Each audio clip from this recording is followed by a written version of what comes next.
今天我們來講我的魔鬼模特媽媽。在英國中部小鎮拉格比，曾發生一起令人髮指的慘案。年輕母親路易斯為沉溺私欲，將2名親生女兒視作累贅，最終親手終結了孩子的生命。路易斯出生於1996年，11歲時父母離婚，母親珊瑞離家出走，這讓他心生怨恨，徹底斷絕了與母親的聯繫，性格也變得叛逆扭曲。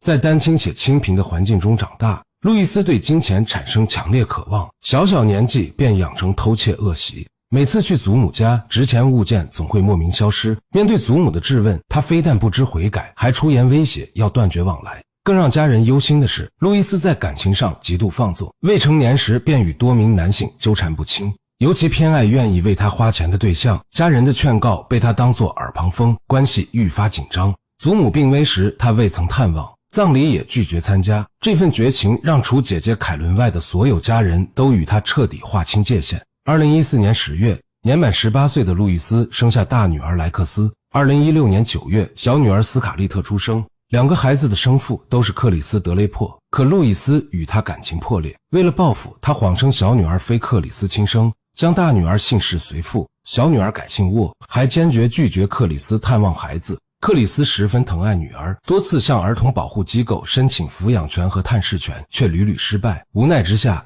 路易斯帶着孩子搬到拉格比躲避他，但路易斯從未盡過母親的責任。女兒們出生後，他便想方設法將育兒重擔甩給他人。母親珊瑞、姐姐凱倫、房東和鄰居都成了他的免費保姆。他每周平均有3到4天把孩子丟給別人，自己全然不管。珊瑞和克里斯察覺到路易斯疏於照料，多次向兒童保護機構舉報，希望奪回撫養權。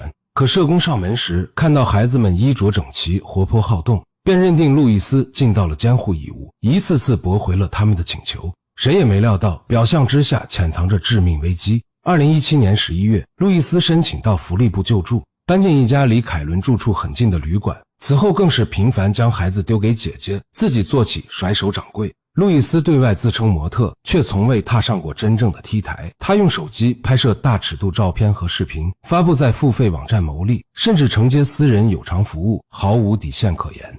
他竟還把工作地點搬到凱倫家中，當着女兒的面與陌生男性周旋。凱倫怒不可遏，路易斯卻滿不在乎地開玩笑，稱下次要給孩子餵安眠藥，省得他們礙事。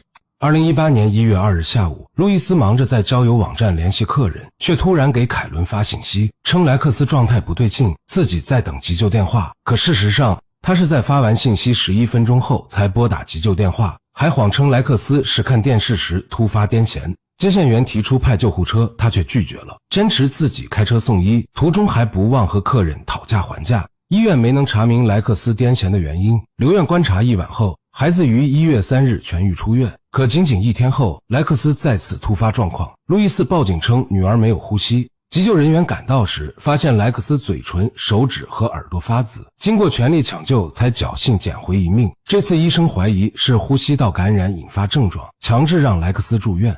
令人齒冷的是，住院期間路易斯依舊本性不改，躲在廁所拍不雅照片發給客人，還與醫院保安打得火熱。短短幾天，互發80多條交易相關的信息。4天後，萊克斯無礙出院。1月14日，路易斯帶2個女兒去凱倫家。凱倫回憶，那天孩子們玩得十分盡興。傍晚5點59分的監控記錄下了萊克斯生前最後的活潑身影。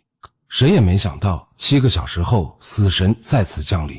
1月15日凌晨0點50分，路易斯撥打急救電話，稱萊克斯沒有了呼吸。救護車1點02分趕到現場，發現萊克斯早已離世，身體冰冷僵硬。儘管路易斯面對女兒死亡毫無悲傷，表現得十分可疑，但醫院檢查未發現異常，此事也未被當作兇案立案。更令人憤怒的是，萊克斯去世第2天，路易斯就在約會軟件通過了41名男性的好友請求。在女兒的葬禮上，他甚至當着工作人員的面和男性客人視頻聊天，全程有說有笑。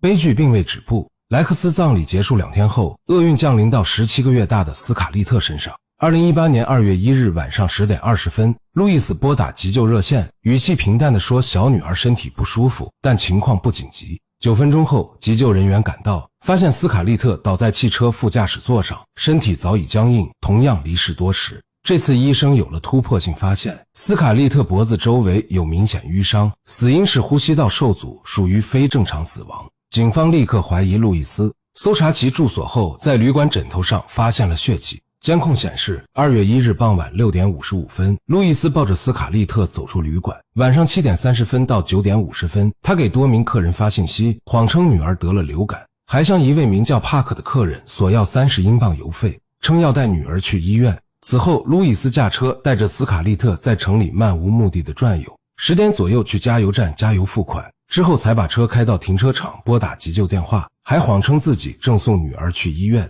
警方質問他為何行車路線繞來繞去，路易斯竟狡辯稱自己只知道這一條路。2個女兒接連離世，間隔僅18天，警方不得不懷疑萊克斯的死因絕非意外。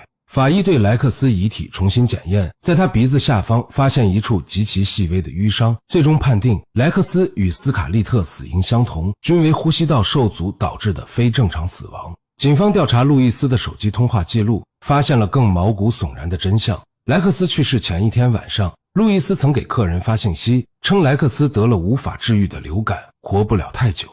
隨後又搜索了人去世前會不會大小便失禁，人死後多久身體會變冷等驚悚問題，1小時後便撥打了急救電話。2018年3月20日，路易斯被警方逮捕，因證據不足，檢方未貿然起訴，不久後將他釋放。可路易斯毫無悔改之意，3個月後竟在臉書上發帖打包出售女兒的衣物，總價僅20英鎊。警方沒有放棄，經過1年多的證據搜集，於2019年7月以2項1級謀殺罪對路易斯提起公訴。法庭上，檢方出示大量鐵證，指出斯卡利特去世前幾天，路易斯就曾發信息稱小女兒可能會布萊克斯後塵，可當時多位證人都能證明斯卡利特身體健康。面對質問，路易斯矢口否認發過這條信息。急救人員、醫護人員、凱倫及鄰居紛紛出庭作證，一致表示路易斯在孩子離世期間毫無悲傷之色，整日抱着手機與人聊天。路易斯拒不認罪，辯稱自己深愛女兒，只是不善於表達情感。律師也提出他可能患有精神疾病，但精神科醫生評估後明確表示，路易斯精神狀態正常，作案時具有完全刑事責任能力。檢察官指出，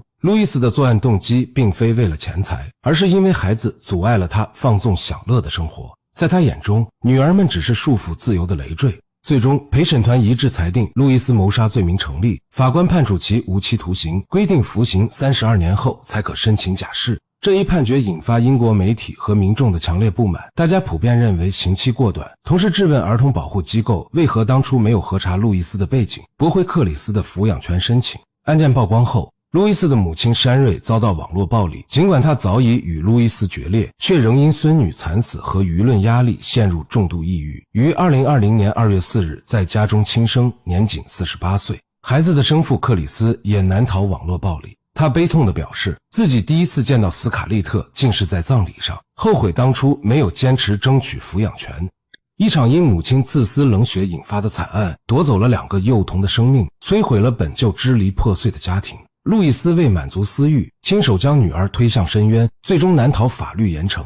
這起案件不僅是一個家庭的悲劇，更給整個社會敲響警鐘，兒童保護機制的疏漏可能滋生罪惡。為人父母者若失去良知與責任，便會淪為最可怕的惡魔。願萊克斯和斯卡利特在天堂沒有痛苦，願這起慘案能警醒世人，守護好每一個無辜的孩子。